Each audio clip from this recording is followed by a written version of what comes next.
காலம் நெருங்கிவிட்டது. சூரியனிலும் சந்திரனிலும் நட்சத்திரங்களிலும் அடையாளங்கள் தோன்றும். பூமியின் மேலுள்ள ஜனங்களுக்கு தத்தளிப்பும் இடுக்கணும் உண்டாகும். சமுத்திரமும் அலைகளும் முழக்கமாயிருக்கும். வானத்தின் சத்துவங்கள் அசைக்கப்படும். ஆதலால் பூமியின் மேல் வரும் ஆபத்துகளுக்கு பயந்து எதிர்பார்த்திருக்கிறதினால் மனுஷருடைய இருதயம் சோர்ந்து போம். லூக்கா 21:25.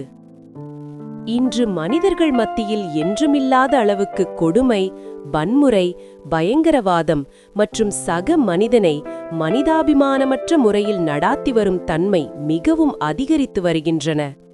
புள்ளி விபரங்கள் தெளிவாக காண்பிக்கின்றன. இந்த உலகத்தில் கொடுமைகள் அதிகரிப்பது மாத்திரமல்ல, வரவர நிலைமைகள் மோசமடைவதுடன் முன் என்றுமில்லாத அளவுக்கு மனிதர்கள் மத்தியில் மனச்சுமையும் டென்ஷனும் அதிகரித்து காணப்படுகிறது.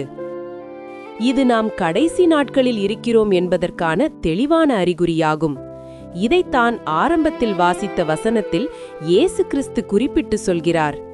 இந்த எண்ணற்ற பிரச்சனைகளை எவ்வாறு தீர்ப்பது என்பது குறித்து உலகத் தலைவர்கள் குழப்பத்தில் உள்ளனர்.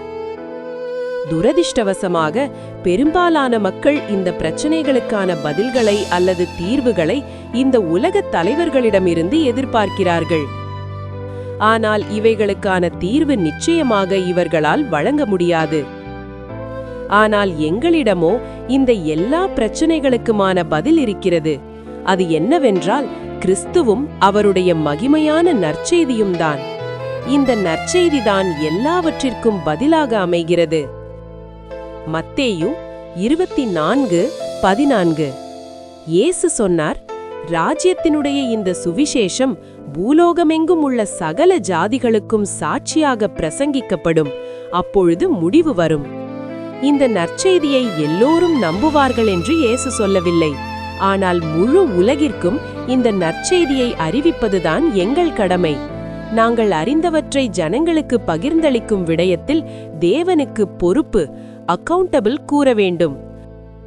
ஆகையால் துரிதமாக ஆவியானவரின் வல்லமையோடு சுவிசேஷத்தை உலகம் முழுவதும் பிரசங்கிக்க வேண்டும். உலகில் இருள் சூழ்ந்த இடங்கள் கொடுமையான காரியங்களால் நிரம்பியுள்ளன. ஆனால் இந்த இருண்ட உலகிற்கு நாங்கள் வெளிச்சமாக இருக்கிறோம். எனவே நாங்கள் இந்த உலகிற்கு கிறிஸ்துவின் நற்செய்தியின் வெளிச்சத்தை சுமந்து செல்கிறோம். ஆகையால் இயேசு கிறிஸ்து நற்செய்தியினால் உங்கள் உலகத்தை ஒளிரச் செய்யுங்கள். மத்தேயு 5:16. இயேசு சொன்னார், இவ்விதமாக மனுஷர் உங்கள் நற்கிரியைகளைக் கண்டு பரலோகத்தில் இருக்கிற உங்கள் பிதாவை மகிமைப்படுத்தும்படி உங்கள் வெளிச்சம் அவர்கள் முன்பாக பிரகாசிக்க கடவது. மார்க்கு 16:15 அவர் மேலும் வலியுறுத்தினார்.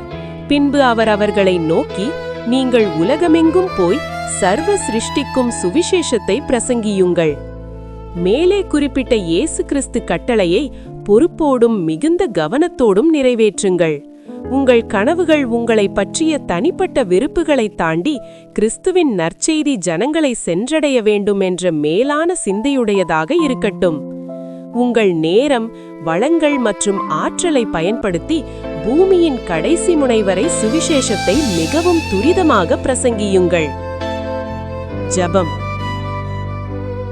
அன்புள்ள பிதாவே, உம்முடைய வல்லமையான இரட்சிப்பின் நற்செய்தியை எல்லா மனிதர்களுக்கும் பிரசங்கித்து அறிவிப்பதற்கான சந்தர்ப்பத்தை எமக்கு தந்ததற்காக நன்றி. இந்த நற்செய்தி என்றென்றும் பரவிக்கொண்டிருக்கிறது.